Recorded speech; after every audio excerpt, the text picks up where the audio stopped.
Welcome to Career Coffee Chat Live. I'm so glad to see you, my friends. Come on in. This is a casual conversation that is a catalyst for change. I'm your host, Erin Urban, certified executive leadership coach, and I want to give you a big, warm welcome today to the show. So say hi, don't be shy, share your name as you tune in. Where are you coming from? We want to know, and we want to give you a big welcome to the show. Whether you're watching live right now or you're watching the replay later or listening to the podcast, we always love to hear from you. Speaking of, don't forget to check out the podcast on my YouTube channel, which is there. And you can also subscribe to get notified so you never miss a live show and you get all the goodies and all the information to help elevate your impact, my friends. And today we're going to explore that myth that you might have to be a certain type of person to lead effectively. That's not the case. Anyone can lead. No charisma, no extroversion required. You don't have to be an influencer. You don't even have to be good at public speaking. None of that is required for you to be a great leader. So if you think you have to be a certain type of person to lead, think again. It's time to debunk that myth that's really not helpful for you if you're seeking leadership. And I would have to argue that almost everybody is a leader. I want to help you rise up and step into leadership. So I'm very excited to hear what Jamie Lewis Smith, PhD, so Dr. Jamie, she said she doesn't want to be called that, but I'm going to call that anyway because it takes time and energy to get a PhD. So I'm really excited what she has to say about authentic leadership and how to also avoid some of those common pitfalls that snag people early when they're emerging leaders and seasoned leaders, to be honest with you. So even if you've been leading for a while and you're like, I got this, chances are you might not, have all of it. So let's talk and see about some of those myths that might be getting in your way of being the most effective leader you can. So whether you're new to leadership or looking for ways to stand out as a leader or seeking to polish your leadership skills, this show is for you. So come on in, I want to say hi to you and welcome you to the show. I got some people tuned in already. Got some folks tuning in. Great to see you. Hello and good morning. And hi, Simone. Good to see you as well. So, how about Dr. Jamie? Well, Dr. Jamie is most recently identified as one of the top 10 leadership coaches to watch in the American Reporter. Whoop, whoop. Jamie has 20 years of experience guiding individuals, leaders, and organizations through change. She's an expert in organization and executive assessments.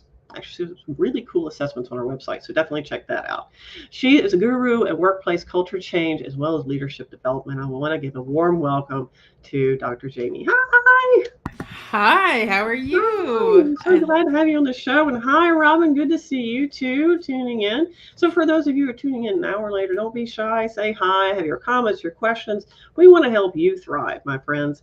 Come on in and step into leadership because it's not just for those certain people. It's absolutely not. It's leadership is for everybody and anybody that wants to lead. That's right. And true story, I thought I was a great leader and I was terrible. That happens sometimes too. That's so true. if you think you're awesome, you might want to check yourself before you wreck yourself. Right. I want to know, Jamie, what got you into the type of work you do? And first of all, maybe letting people know what type of work you do, because we have some really exciting conversation about, the type of international work you do with organizations. Yeah. And help, leadership, either emerging or seasoned leaders evolve. So tell us a little bit about that and why you chose that. That's a great question. Well, actually, I completed my doctorate in clinical psychology a million years ago. And I find psychology fascinating. I love psychopathology. I love understanding behavior and how to help people to change. Mm-hmm. But I found that was not a path for me. I did not. I did not, and this is very relevant to what we're talking about today. I did not get energy from engaging in therapy. That was a very draining experience for me.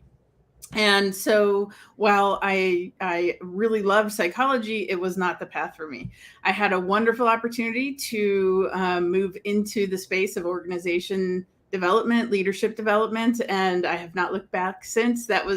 It spoke to me. It fit my personality, which we'll talk about today, I think. And so I'm thrilled to be so lucky to be able to do this as my job now, and my full-time focus is on this kind of work. And we work with organizations across the country. I work with some international folks as well, as you mentioned, and really helping them in all sorts of ways, and mostly focusing on helping to develop their leadership capacity, whether that's for one single leader or an entire group of leaders in an organization. And one of the reasons I like focusing on leaders and leadership, both because it helps the individual to feel so much more confident about what they're doing and to really to really maximize their potential and their impact.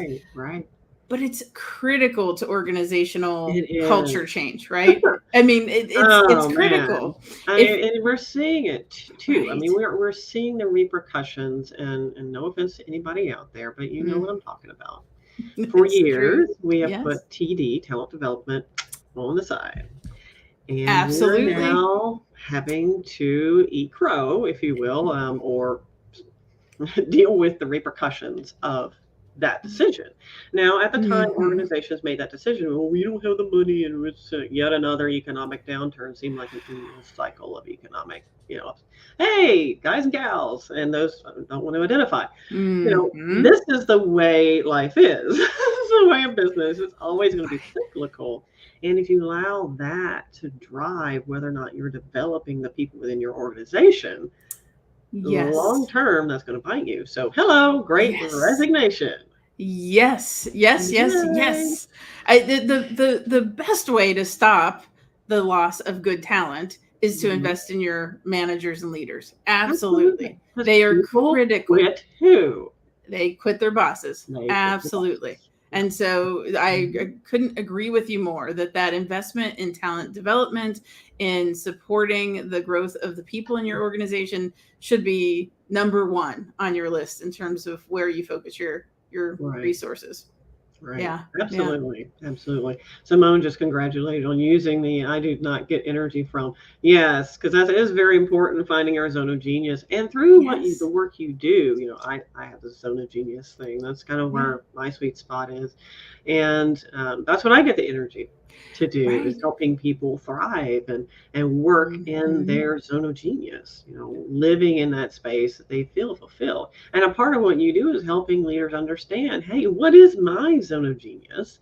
And the purpose of our conversation today is to understand, guess what?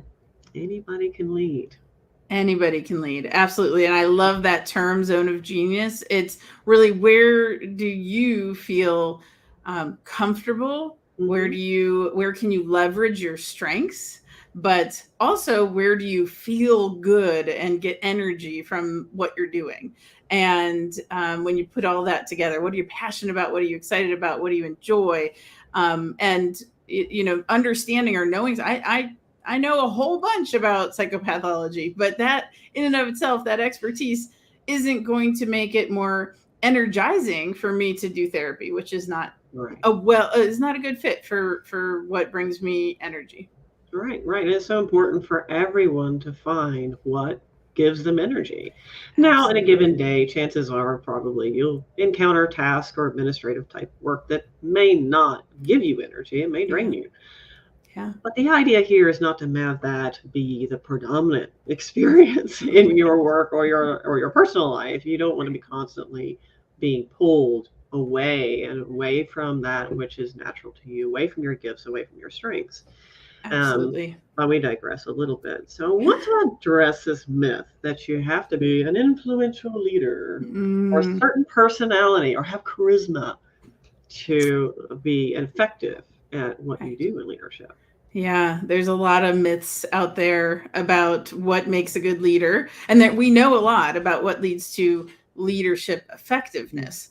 And I'd be eager to hear from anybody that's on the call today, on here today, that if you have any beliefs that you think discourage people from going into leadership or that hold them back, I'd love to hear what those are.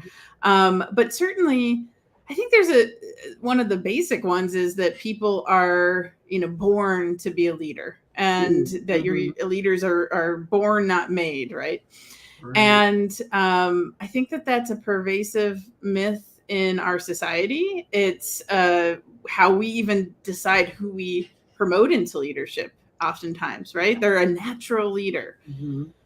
And leadership is it's not a personality. It's not a genetic condition. It's not something you're born with. It is a set of skills. Leadership is a behavior, or it's a set of skills and behavior that you engage in that actually connects with and influences other people. So that's the way that I think about leadership, and I think is a valuable way to think about how do you impact other people as a leader. Absolutely. Right.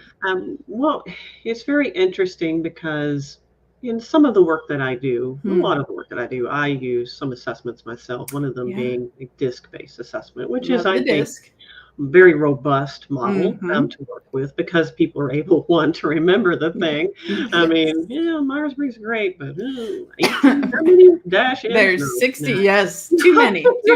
Nobody can remember that, so therefore they don't use it. But we want to make sure people are getting the value out of the experience. So I use the disc-based model, which has been around for some time and fairly robust. But it's interesting because we get people who think, well, I should be a D, which is a driver, is a very driven personality, a very dominant personality.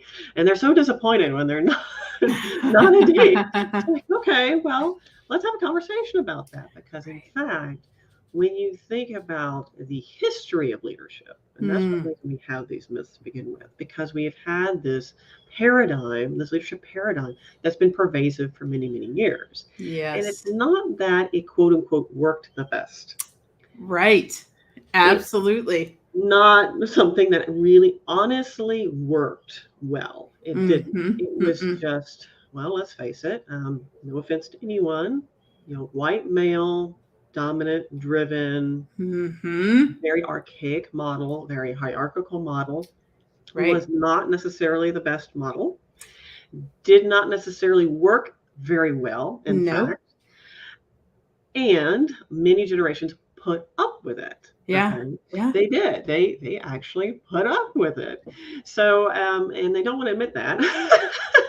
No. They don't want to admit that. But now that paradigm is shifting. And shifting at a more, I don't have to say publicly known level. So now we're understanding that model doesn't work. Right. So what does work? And I share with people, it really doesn't matter what your natural persona happens to be. You can, to your point, learn how to lead. It is a skill. Yes, it is a skill. It is. And I absolutely agree that command and control, that belief that a leader must be this powerful individual who has the answers, who can take control and tell people where they should go. And it's not only a myth that those things are effective, but also it's wrong. And that's been shown over and over and again in the research, that those are not effective ways to engage and get the best out of the folks that you lead. So I absolutely agree. Everybody, no matter what your personality style, because I do have that background as a psychologist, I do lean into personality quite a bit in my coaching and the work that I do, in that understanding what your natural comfort zone is, what your natural tendencies are, where you feel most aligned, helps you to understand where you can lean in and use those strengths. Use those things that feel most natural to you. But it also helps you to understand where are those places that you can build some skills to round out the picture, as well as where are there places that you need scaffolding, and that is, where are there places that leaning into or trying to fix something that is not a strength for you or is not natural for you is not going to help you to be more effective. Now that's something I'd like to pause on, because a lot of people find that surprising. Yes. They find that, oh, well, shouldn't I fix myself? Shouldn't I be perfect? No, No, no, no. That's not the point. In no. fact, trying to be perfect, but anytime, whether you're and I would have to say titled leader. I say Mm-hmm. everybody is a leader. Particularly if you're a parent, you're Mm-hmm. leading little ones. So, but everyone is leader. Um, People just don't necessarily recognize that they are, but Mm, everyone is. But if you're a titled leader, trying to be perfect is an absolute disaster. And that leads absolutely. to a lot of the things that you just talked about, that dissonance. You're not connecting with people. You're not a real person. Mm-hmm. And if people cannot relate to who you are, whether you're a titled leader or not, that will hurt you in your career, in your performance, in your ability to work with teams and other people and develop rapport. Absolutely. So that vulnerability and Mhm. that level of humbleness that you can bring to the table to say, I'm not perfect and I can't be perfect. It's not possible. And that's okay that I'm not perfect. As a matter of fact, as an effective leader, again, whether you have a formal title or not, by engaging others and facilitating others' thinking and growth and helping to empower them, you Mhm. don't have to have the answers. You really shouldn't be contributing the answers, but instead it's It's so helping funny. others to get there. Yeah, it's so funny you mentioned that, because one of the things I ask is I do coach quite a few people on the DISC Mm-hmm. spectrum that would be an S or C dominant. And these people Mm, are believe in expertise. Expertise is very important, detail oriented. They want to be the subject matter experts. And when they're stepping into yes. leadership, I said, that's great. You want to go into leadership. Are you okay with not being a subject matter expert anymore? And they're like, Right. what? I thought that would be necessary for leadership. Mm, No, be an no, expert in no. people, yes, Hmm. but It don't have to be the expert anymore it unless gets you're in a the session way. manager. It does. Yeah, it, It it does. it can get in the way. I work with a lot of leaders. I work with particularly I lean into and work with the folks in the tech industry, a lot of engineers, Mhm. and while it's critical for them to have some understanding of the work that's being done in their team. Um, I have to work with them to help them move away from that sense that they should be that technical Right. expert. That they need to actually an effective leader really puts their team out there as the subject matter experts. They are not the subject matter expert and should not be positioning themselves to be the subject matter expert if they're going to be a really effective leader. Mhm. I think for folks on that C and S side, if we're talking about the disc, the preference tends to be for those individuals. A comfort zone is about feeling like they know what to expect, Mhm. having a sense of control over the unknown. And so I think that's why we tend to see that desire to, I need to know it all so that I can know what to Right. do and what to say. Have to make the right decision. And so I can make the right I decision. agree with And you. effective leadership is leaning into not knowing, and that's okay, and saying, Mhm. we're not going to have all the answers, we're not going to have all the data, but we have to move forward. Right. So helping folks though to understand, given what your natural style is, what your Mhm. natural tendencies are, how do you use that to be effective in leading other people? And Mhm. somebody that's an S on the disc, for example, they're naturally nurturing, and they tend to care very much about other They're people, actually and really good leaders. they're very good leaders. They can be natural servant leaders, meaning that they tend to be drawn to that style of leadership, which we know is extremely effective in terms of outcomes for organizations. And so I think they really can relate to that approach of leadership. Mhm. But just like anybody, they can struggle with sometimes holding people accountable or Yeah. dealing with Again, some of this is those a tough tougher side of decisions. leadership, right? Yeah. Yeah, Right, right. absolutely.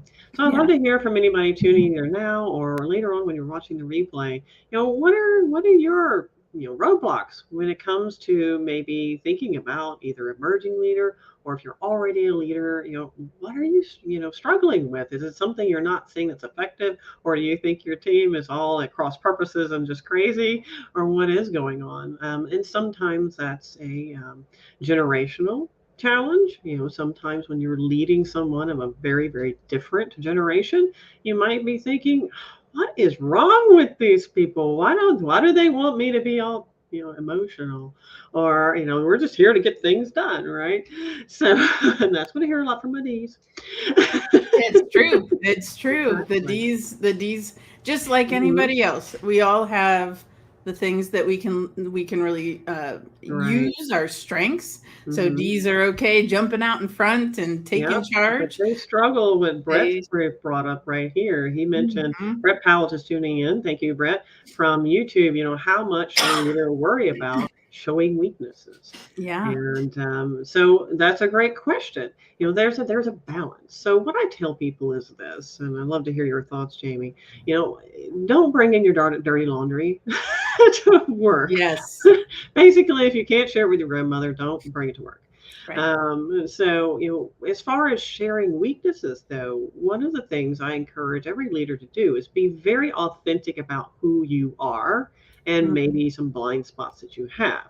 When Yes. you're more effective, your team can support you much more effectively when they know of some areas that you just don't naturally lean into. So let's just say Yes. you are more of a people person, and you're more of an eye on the spectrum. You love people first, but maybe details aren't your strong point. That's Um, me. and Hey, no worries, because you have a team to help you with that. Yes. So, and on the flip side, maybe you're a C, which is someone who's very detail oriented, but on the people side, maybe not so much.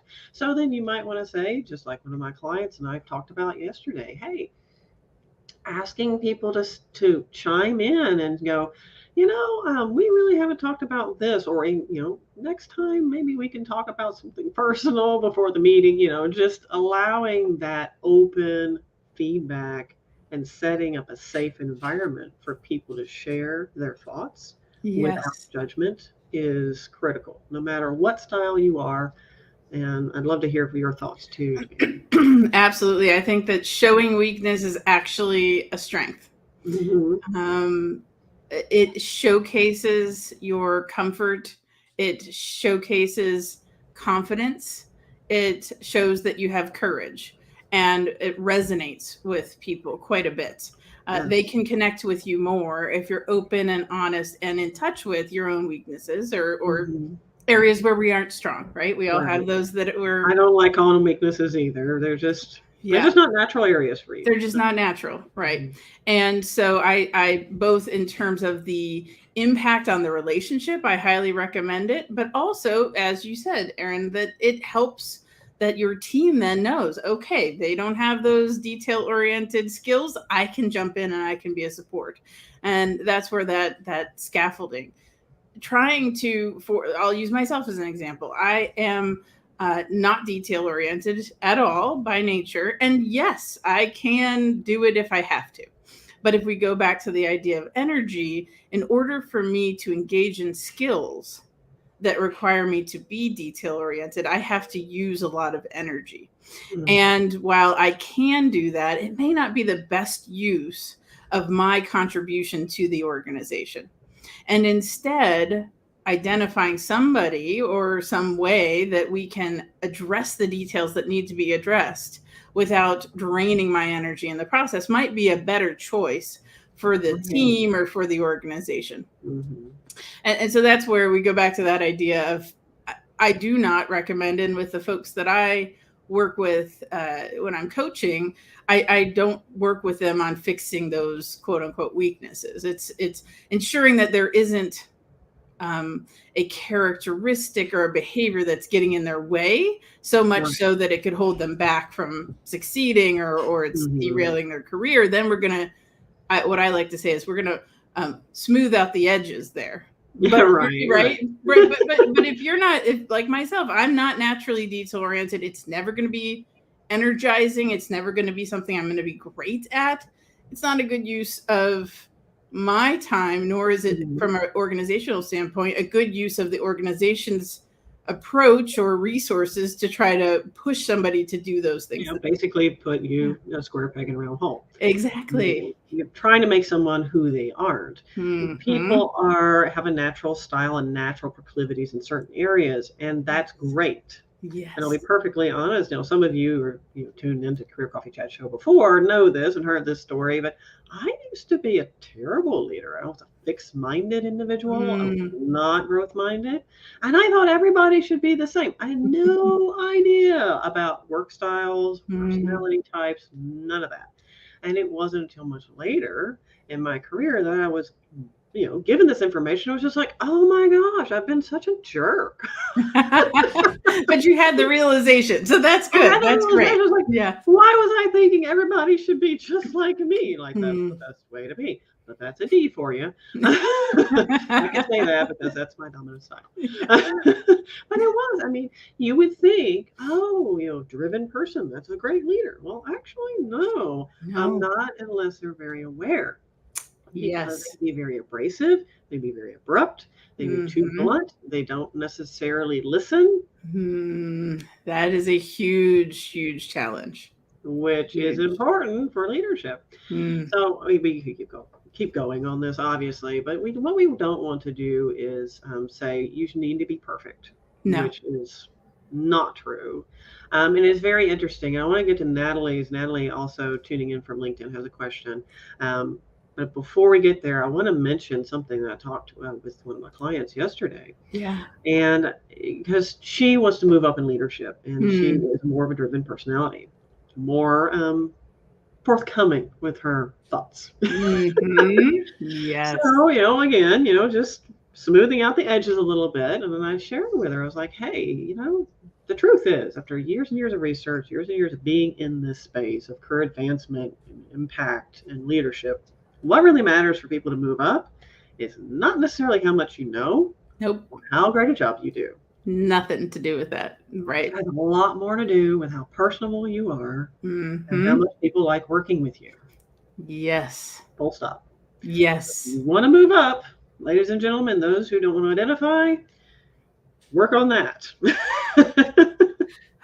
100%. Yeah, I think that is the area that I focused on, or that it becomes an issue in my coaching more often than not, is that I have folks that are high performers, excellent executors. They are driven, they're ambitious, they get the job done, and I have to tell them that this is not what's going to get you to the next level. They're shocked. They're shocked. And they may be even a little scared because, wait a minute, this is what I know. This is what I've learned how to do. This is how I've been reinforced through my whole career. And, I always say the game changes.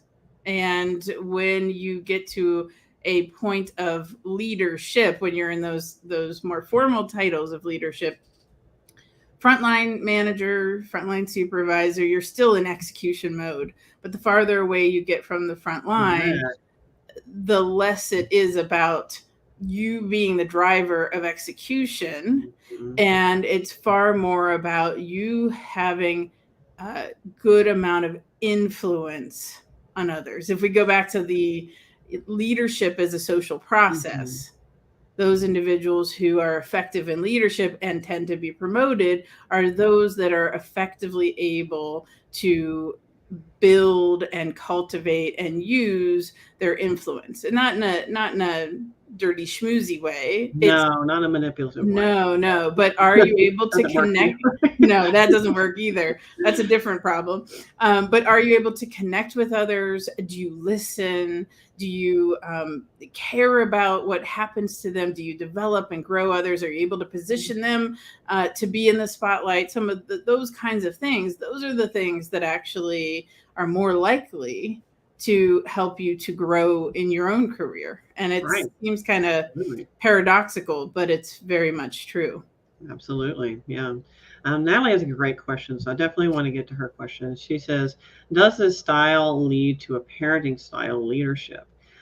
So great question. Are we babysitting people? So it's very interesting you mentioned that, Natalie, because one of my clients, who will remain unnamed, but she is a very senior level in leadership within a big Mm-hmm. pharma company. And she came to me a couple months ago and she was like, what is wrong with this certain generational demographic? I feel like I have hear that to a lot. I have to parent these people? What is going on? And I was like, well, yes, Yeah. you do. Because of a host of social, societal, cultural reasons and digital influences that we won't get into right now, these younger generation have a different expectation of your interaction with them. Mm-hmm. They have a bit different expectation of what that interaction looks like, and Very they different. also don't have the same cultural norms that you do. Yes. Yes. So it may Absolutely. seem like you're parenting them. Mm-hmm. But even if you take that out, is leadership parenting? Well, not really, but kind of. There are some parallels. There are Yeah, definitely there's some some parallels. parallels. Yeah. And I think that people can be just as challenged when parenting and using the skills that are effective there as in leadership.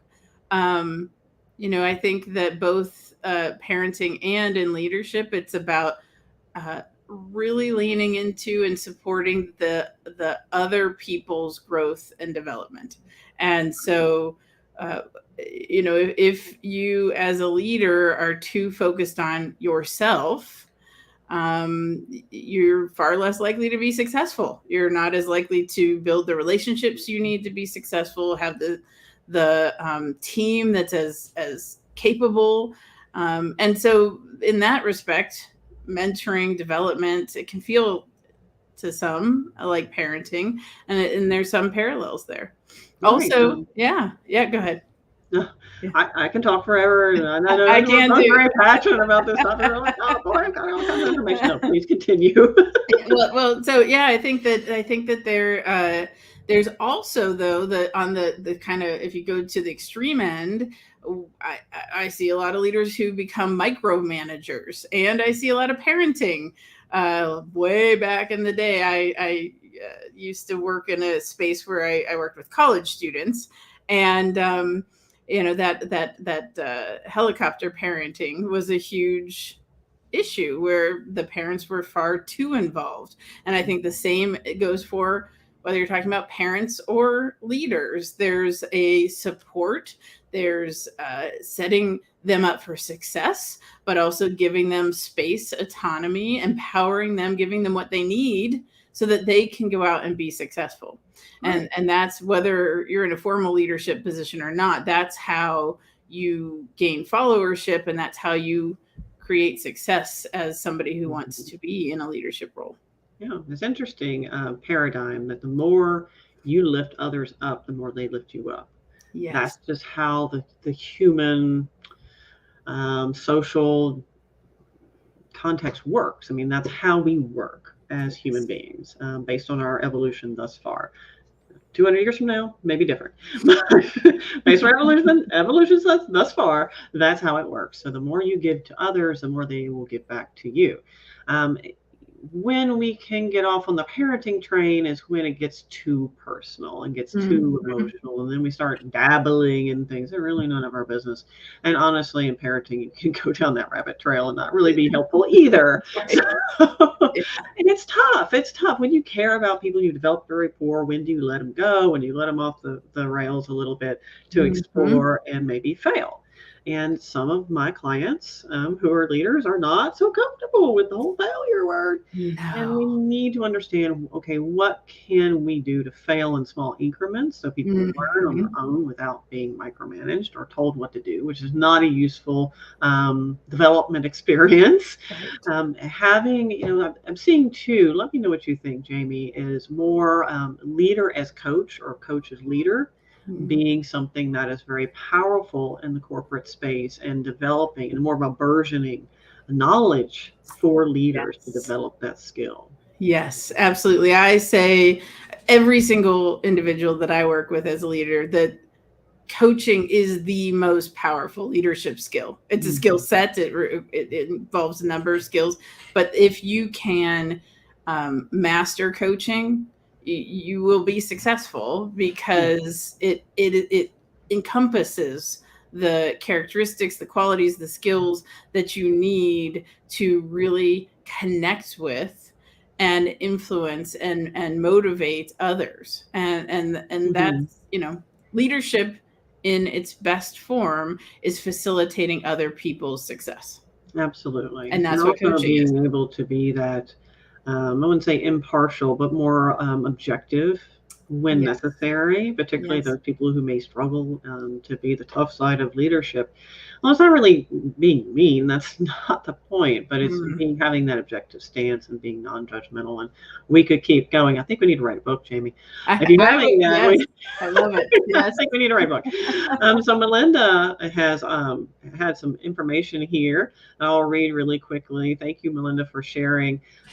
She said there was a recent promotion, and currently there's a lot of jealousy and envy towards a teammate.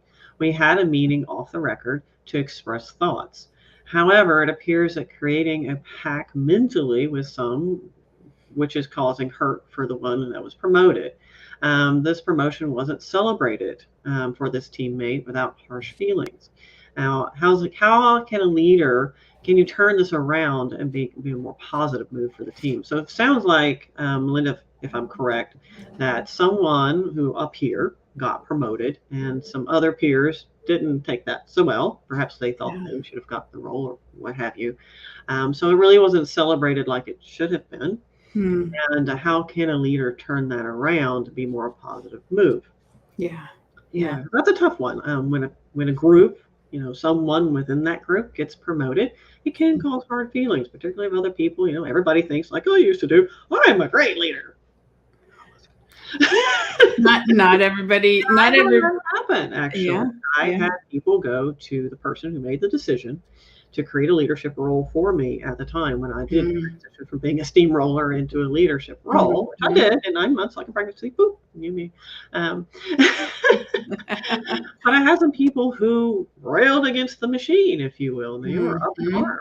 How could you dare do that? I mean, I have been here so much longer. Of course, they're not leadership material.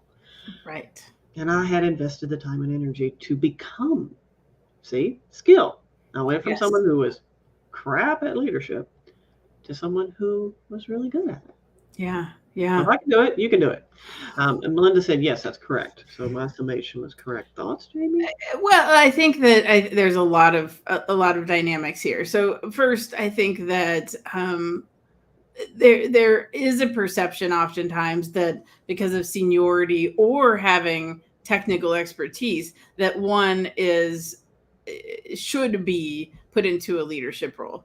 And as somebody who's in the space of talent management, talent development, I strongly do not believe that that's the reason somebody should be promoted.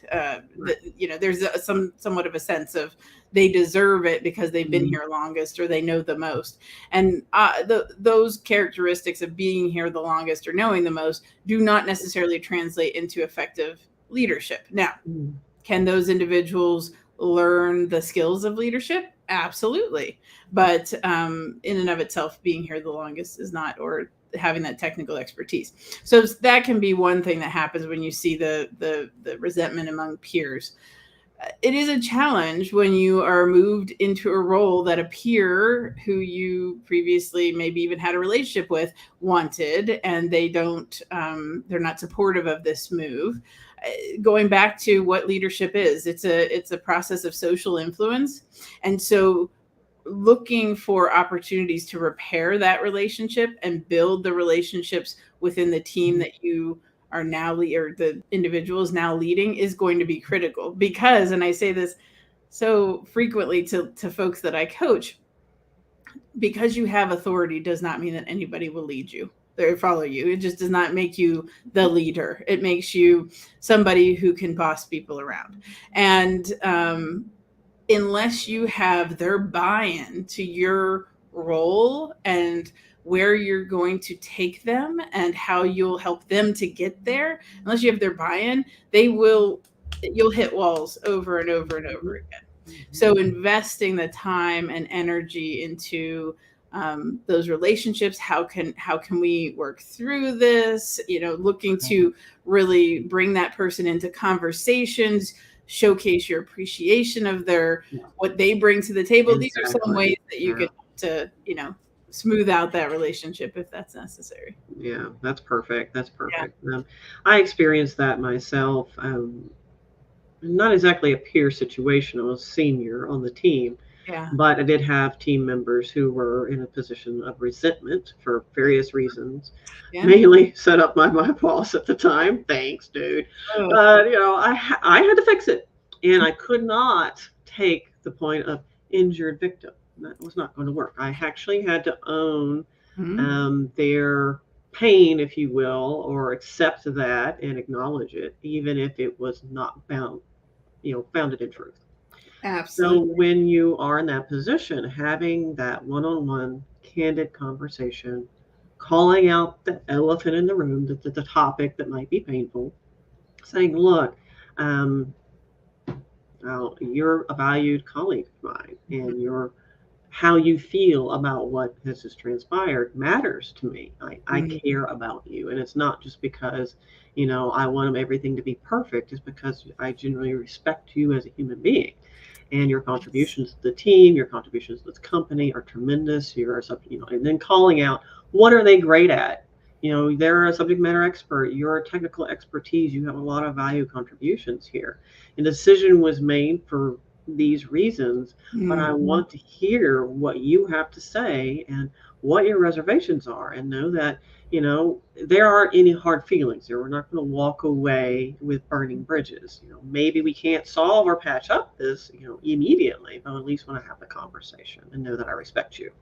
And that is where it can be started, and it needs to be started by the individual. The overall leader, I don't know your thoughts about this, Jamie, but the next tier up leadership, intervening may or may not go as planned. Right. Yeah.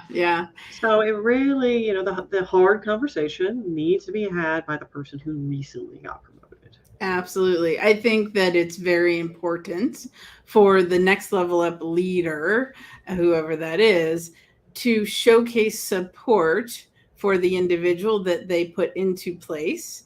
And I have worked in situations where that hasn't always happened. And so you have a team who is maybe a little bit upset or resentful, or some people on the team because of the promotion. And then the more senior leader, it doesn't really have that person's back either. And that puts that individual in a really extremely tough position. But it still does come back to patching up the relationship, looking for ways to elevate that individual, that peer's skill set, putting them in the spotlight where you can, supporting their growth, expressing your appreciation for what they bring to the team, in order to showcase that you are there to help them as their leader. And that's going to it might take a little while, but that's going to be what it takes to. Right. And there are no guarantees, just know there are no guarantees. Some people have their own belief systems that are sabotaging them, and ultimately it will mean their attrition from the team eventually.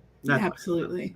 And sometimes they're just purely poor performers, and typically it's because they have a roadblock internally for themselves. Yes. And you don't necessarily want to boost up and shine poor performance, and that's not what we're looking to do. Right. There is a balance, and then helping these individuals the best we can with the tools we have. But we're not magicians. Absolutely. Now, Michael's got a great question too from YouTube. He says, "How can you be a leader without a title? I want to prove myself as a leader in an effort to position myself for the next available promotion." Good point, Michael. Yes. Everybody's a leader. Yeah. No title required. No title required. Absolutely. So, I encourage you to lean a little bit on that, learning how to coach. A leader is coach. So many resources out there and information. What are your thoughts, Jamie? What else can Michael do?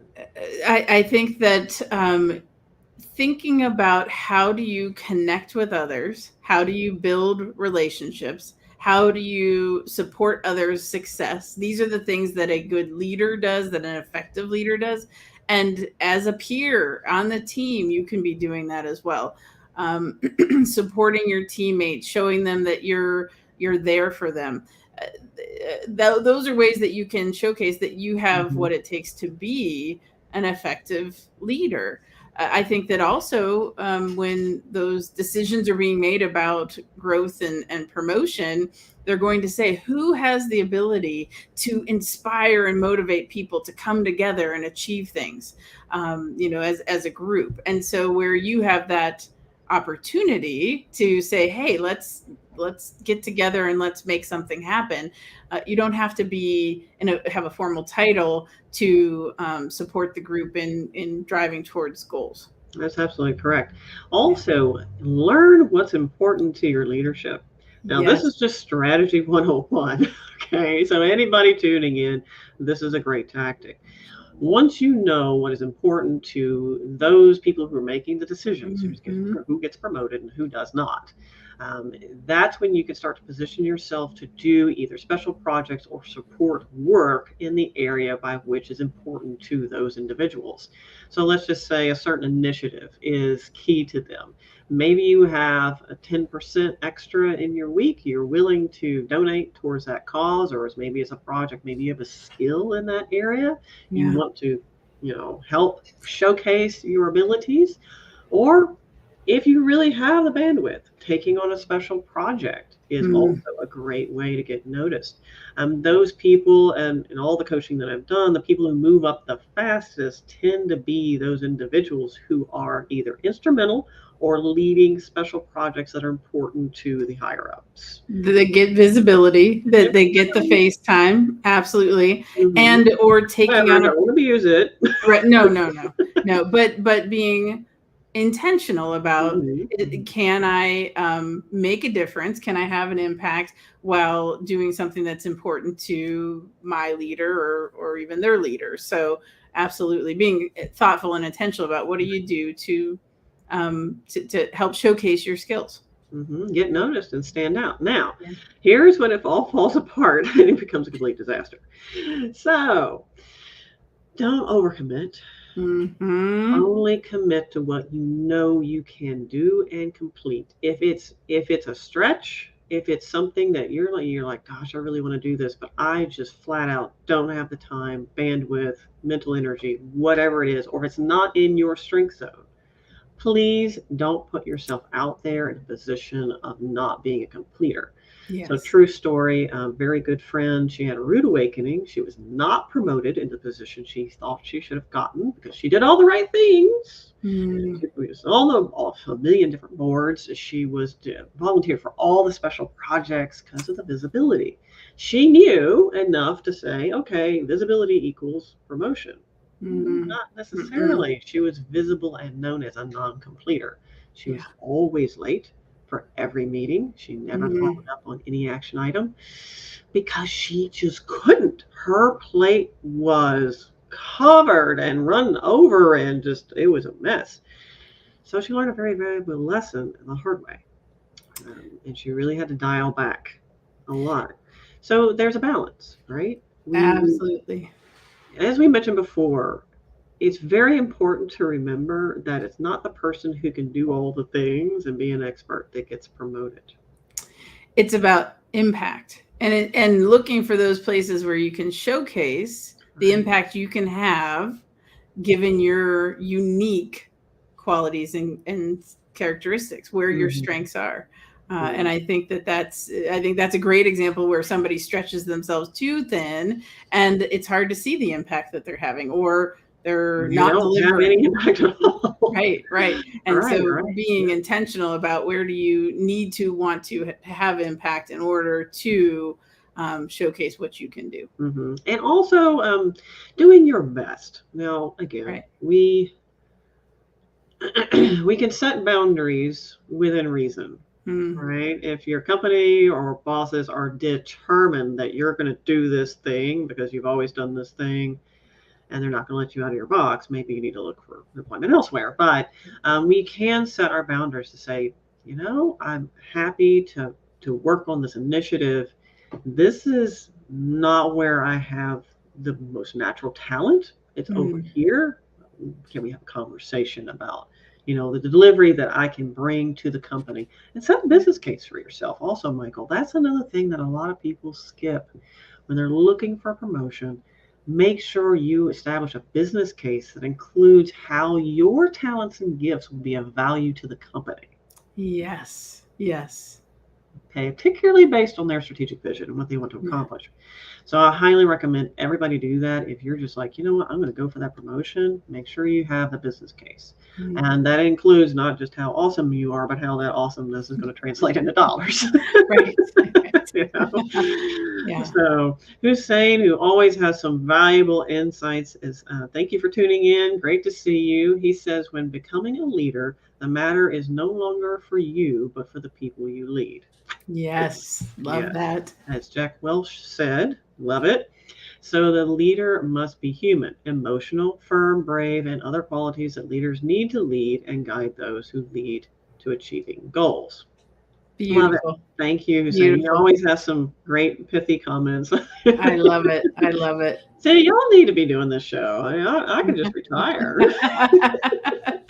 It's a great group of folks that you have here. Yeah, absolutely. So if you do have any questions about, hey, I've been a leader for a while, maybe something's not working out so well. If you don't feel comfortable making it first person, you can make third person. It's fine.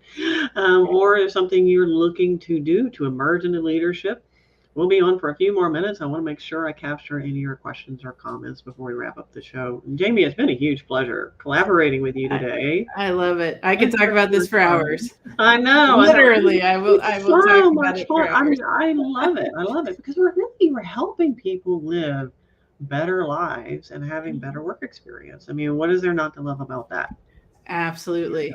Both for the individuals who are leading, but the folks that they are leading. Exactly. Coming back to our original, when we kicked off our conversation today and talking about the Great Resignation or the Great Reset. The Great Resignation is still ongoing, still going strong. The Great Reset will be, ladies and gentlemen, and those who choose not to identify, for some time. Yeah. The Great Reset is something that is a complete culture shift in our workplace. I'd love to hear your thoughts on this, Jamie, particularly with the psychology background and what you know about organizational culture shifts. I mean, it's going to be going on for quite some time because we've got that old paradigm. We're trying to figure out, okay, can we let go of it? What do we need to do? And how do we need to act and behave? And what is the entire structure of how we do business and literally the organizational structure, everything? What does that look like? Yeah. Do we give people more autonomy? Is a gig economy? What works? What doesn't? And we know a few things that don't work. So true. So true. I do see quite a few organizations now that we've over time that are trying to go back to some of the old ways. And it's very natural when you're in the middle of change. Changing organizational culture, changing society's culture, to say, oh, wait a minute, this is a little too much. I don't know how to manage this. It's getting too fuzzy, too chaotic. We got to go back to the way it was. And I hope that on the other side of this, that is that we don't kind of backslide into where we were. Well, it won't work. It won't work because people are quitting in droves. I mean, that people are voting with their feet, literally. Right. I mean, let me just call it what it is, because I'm blunt. I love it. Here we go. Here we go. Hold on, people. We're having a real conversation about this. So, quite frankly, like I mentioned before, way it had always been done, just flat out didn't work. Okay, didn't. We put up with it. Why do we put up with it? Because we want to get paid, but we hated it. We were miserable. I know I was. Yeah. I mean, why do you think I left corporate? To help fix it. Which, as I learned later, people only want it fixed if they're looking for it. But anyway, that's neither here nor there. That's true. And you don't fix people, by the way. You just guide them and hope that things turn out well. But so I mean, we've been putting up with a expectation of behavior for corporate America and abroad as well that is not sustainable. You cannot, particularly in America, work the number of hours that you work and be Mhm. productive. Now, how many research and how much study do we really need to do for this to finally get through people's head? You just are not productive. Most people are most productive at about 5 hours a day. Yeah. Yeah. And yet, here we are. We continue to try to fit it into the Push old out, way. push, Right. do more with less. Mhm. Let's lean. I hate it when they abuse the word lean. Yeah. Lean is a whole methodology. Stop doing Yeah. that. But anyway, let's lean up our organization and then have people wear multiple hats. It doesn't Mhm. work. Doesn't work. Hello. It doesn't work. It And doesn't work. And it's not going to be sustainable. So you just can't do it. And don't tell me the bean counters are telling you that you have to do it because we were. All right, here's the deal. Years ago, I worked for a privately held, very reasonably small size company. And one of the things they did during one of the many recessions, of course, there's been 1,000, and everybody's freaking out because there's another one coming. Mhm. It's going to be okay. We've done this before. Mhm. Anyway, sorry. I don't mean callous. I mean, it's not that it's not concerning. It's just that, you're Yeah. smart. We're smart people. And anyway, so one of the many recessions, we faced the potential layoff, or can we take a temporary pay cut to keep everybody? Yeah. And guess what they did, which was amazing? They put it out to vote Mhm. to the people who work there. It's your salary. You make the decision. Guess what? I'm going to say they voted to take the pay cut. Take the pay cut and keep Yeah. everybody. That's Yeah. right. Now, Very that is an powerful. example of really good leadership. Yeah. Yeah. That really is. And that's an example of doing something radically different. You just didn't see that. You just didn't. I mean, Mhm. you've heard about pay cuts, but they're also doing layoffs, and all the things. I'm Mhm. not saying that there aren't tough times and tough decisions need to be made. That's not what I'm saying. I'm also saying that can we start thinking a little bit differently about how we do things and Yes. how business is run? And it's okay to do that. I think it's timely. Hopefully that the pandemic and the rapid shift that we all made in the way that we were doing everything, but especially working, can be a lesson that we can do things differently. And it may not be perfect, it may not be right the first time, but you can do things in a way that fits others, that can be fulfilling for them, and you can get great results at the same time. It's just Mhm. learning what that looks like for you and your And organization. learning how to let go a little bit. I mean, Yeah. a lot of fear-based leaders, a lot of people are afraid, well, if I'm Yes. not standing over these people, they're not going to do their work. Right. I have news for you. You standing there has nothing to do with their productivity. It actually It never reduces it. has. It's going down if you're standing over them. Yeah. Oh, Yeah. absolutely. It is so interesting to see that because we know for a fact that if you manage by outcomes versus Yes. if you want to stand in the corner on your head and listen to yoga music while you do your work, I don't care. Right. Right. Really don't care. Yeah. How it's done is fairly immaterial unless that's a part of the outcome itself. But we can be better than this. We can progress. And I know it's scary too. I know it's scary. So I also want to speak to those people who are just a little bit overwhelmed with everything being different and everything that's quite uncertain out there because it creates some maybe impetus for fear. Just bite off what you can. Mm-hmm. And also have firm boundaries about reducing the noise from Mm. sources that, like we were talking before we started the show today, about I have firm boundaries around news watching, Yeah. social media time. What you need to reduce some of that anxiety about what's going Right. on, and absolutely. Absolutely. But that fear-based approach, it leads to all sorts of behaviors from a leadership perspective that are not effective, that actually have the opposite effects of what somebody wants. Massive attrition issues. Mm-hmm. So, and since that's top of mind, hopefully people know that and can be emboldened and empowered by what we've talked about today. Thank you so much, Jamie, that anyone can be a leader. It does not matter, if you have charisma, you're an extrovert, or what personality type you have, or what your work style is. None of that is relevant. It is a learned trait. Hey, if I can learn how to be a leader, you can learn how to be a leader. No, it's terrible. Love it. But it is such a pleasure having you on the show, Jamie. Thank you so much. For all of you who are tuning in today. It's great to see you. And if you're watching the replay later, reach out to us if you got a question. Maybe it's something to do with personal, your personal career path or professional journey. Or maybe it's something for your organization. Whatever that is, reach out to us. Be sure to connect with Jamie on LinkedIn. She's a great resource, and so is her group as well of coaches. And again, huge pleasure. Love to see all of you. Thank you, my friends. And until next time, keep elevating. Bye for now. Bye, everyone.